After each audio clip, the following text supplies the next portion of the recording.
Olá pessoal, bom dia, boa tarde, boa noite, aqui é o Pro Carlos novamente. Vamos dar continuidade aí no último vídeo, né? Foi sobre a definição de função, e é isso aí. Vamos logo para o que interessa, né? E aqui é o seguinte, rapaz, se em algum momento desse vídeo aqui vocês acharem que eu estou falando grego, japonês, chinês, eu sei lá, se vocês não estiverem entendendo nada, eu aconselho vocês a estudarem um pouco aqui, ó, sobre esses pré-requisitos aqui. E eu aposto que se vocês estudarem isso aqui, esse conteúdo relacionado a funções, vai se tornar algo assim próximo de, sei lá, de contas de mais, de menos, essas coisas aí, bem simples, né? Então é isso aí. Pessoal, e é o seguinte, aqui eu vou começar exatamente pelo final do último vídeo, né?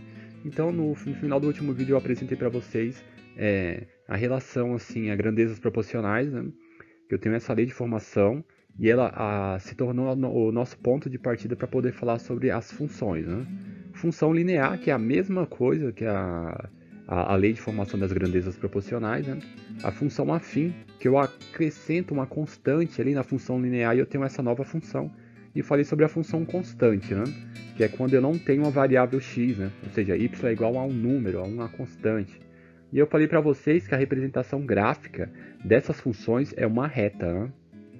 Então é isso, nosso ponto de partida vai ser o finalzinho do último vídeo e vamos linear. Bom, gente, agora eu vou apresentar para vocês essas funções, né? Função linear, função afim, função constante, né? Vamos trabalhar um pouquinho com elas aí. E aqui eu trouxe a definição aqui para vocês novamente, né? Sendo que eu tenho uma relação entre duas grandezas, no caso aqui eu coloquei dois conjuntos, né?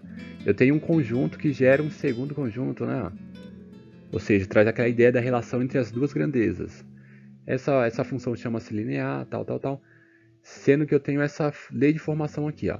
Aqui eu trouxe para vocês a notação y igual a f de x igual a ax. Ela não aparece assim, ó. Normalmente aparece y igual a ax ou f de x igual a x. Aqui eu já juntei aqui e o que interessa aqui para nós é que existem essas duas notações, né? As duas são equivalentes. E vamos para o nosso exemplo, né? Se vocês lembram lá do exemplo do sorvete, o sorvete custava R$3 e a quantidade que você teria que pagar estava em função da quantidade de sorvete que vocês iriam consumir e tal, né? Aqui eu trouxe a função y igual a 3x, né? Então tenho 3 vezes 1 igual a 3, né? Então um sorvete custa 3, 2 custa 6, 3 sorvete custa 9 e assim por diante, se vocês lembrarem lá do exemplo. E aqui é o seguinte, quando se trata de função, eu vou atribuir valores para x e esses valores para x vão gerar um y. Então aqui ó, nós construímos uma tabelinha desse seguinte forma. Né? Eu tenho uns valores aqui aleatórios para x, pode ser qualquer um, mas eu escolhi esses 5 aí. Né? E aqui é o seguinte, o y ele é igual a 3 vezes x. Então eu vou substituir esse x por esse valor aqui. Ó. No primeiro caso eu tenho que o x é igual a 2. Então o y vai ser igual a 3 vezes 2, que é 6. No segundo caso, o x é igual a 1. Então o y é igual a 3 vezes 1. No terceiro, ó, eu coloquei o x igual a 0. Então o y é igual a 3 vezes 0. E assim por diante, gente. Olha lá. Quando o x é igual a menos 1, o y é menos 3. Menos 2, menos 6. Então eu tenho esses seguintes pontos aqui, ó, esses seguintes valores para y. Ó. X igual a 2, y igual a 6. X igual a 1, y igual a 3. Tudo isso utilizando a função aqui. Ó. Então, com esses valores, né, nós chegamos na ideia do par ordenado. Né? Eu tenho x, são sempre os primeiros, e o y, os segundos. Né? E aqui eu tenho o primeiro par. Né? Quando o x é igual a 2, o y é 6. 1, 3. E assim por diante, olha só, gente. E eu vou pegar esses pontos e vou representar eles no plano cartesiano. Olha lá, os pontos já estão aqui, né? Quando o x é igual a 2, o y é igual a 6. Então representa esse ponto A aqui, ó, só como exemplo. Quando o x é igual a 1, o y é igual a 3. Está aqui. Ó. Então representa esse segundo ponto, que é o ponto B. E assim por diante, né? Com todos os pontos. Ó. Agora o que eu vou fazer? Eu vou ligar esses pontos. Né? Ligando esses pontos, eu tenho o quê? Uma reta. Então quer dizer que a função linear ela representa uma reta que nesse caso aqui passa pela origem. Nesse caso não, em todos os casos a função linear, a reta passa pela origem. A origem é esse ponto aqui, gente, ó. 0, 0, né? Que está aqui, é o ponto C. Então é isso. Vamos para o próximo. Função afim. Aqui é a mesma coisa, gente. Aqui nós temos lá a relação entre os conjuntos, né? Dois conjuntos, trazendo aquela ideia da relação entre duas grandezas, né? Só que nesse caso, olha só. Nesse caso, se eu tivesse só o AX, seria a função linear, né? Mas eu tenho mais B. Esse B é um número fixo, né? Então aconteceu alguma coisa aqui na função linear para ela virar uma função afim. Basta somar um número, né? E trazendo para o nosso exemplo, lá do sorveteiro, né? Seria o seguinte. A função linear seria a quantidade que você teria que pagar pela quantidade de sorvetes consumidos, né? Vamos imaginar que tem um custo fixo, né? Ou seja, sei lá, você está lá com uma morena lá, passeando na sorveteria e você quer uma oportunidade para pegar na mão da morena, rapaz. Aí lá a sorveteria vai e oferece para você um espaço onde você pode consumir lá o sorvete e já aproveitar e trocar um dedinho de prosa com a morena, né? Só que para você ficar nesse espaço eles cobram uma taxa fixa, vamos supor assim, um custo fixo, né? Você paga a quantidade tal para poder ficar ou entrar, sei lá, alguma coisa assim do tipo. Essa é a ideia da função afim, né? E no nosso caso lá eu tinha 3 vezes x, né? Aqui eu coloquei o mais 1, que seria essa letra B, né? Que é o número fixo. E seria a mesma coisa que na hora de construir a tabela. Vou atribuir valores a x. Esses valores eu vou encontrar o y através dessa relação, dessa lei de formação aqui, ó.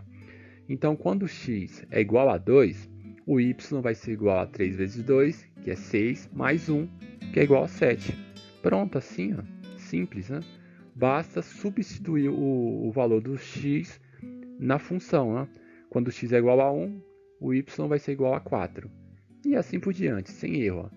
Então, com isso, eu tenho aqui os valores de y. Tendo esses dois valores, nós vamos montar o par ordenado, né? Tá lá. Então, quando o x é 2, o y é 7. O x é igual a 1, o y vai ser igual a 4. Olha lá, assim por diante, ó. Com esses pontos, né, nós vamos fazer o quê? Representar no plano cartesiano. Né? E lembrando que na função linear,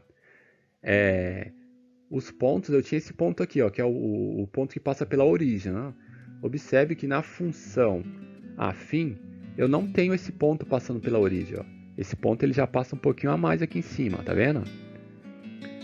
Então, quando o x é igual a 2, ó, o y agora vai ser igual a 7, porque eu somei uma unidade, né? X igual a 1, y igual a 4. Agora basta ligar esses pontos aqui, ó, e ligando os pontos, nós vamos ter o quê? Uma reta. Maravilhas, ótimo, né? Agora vamos para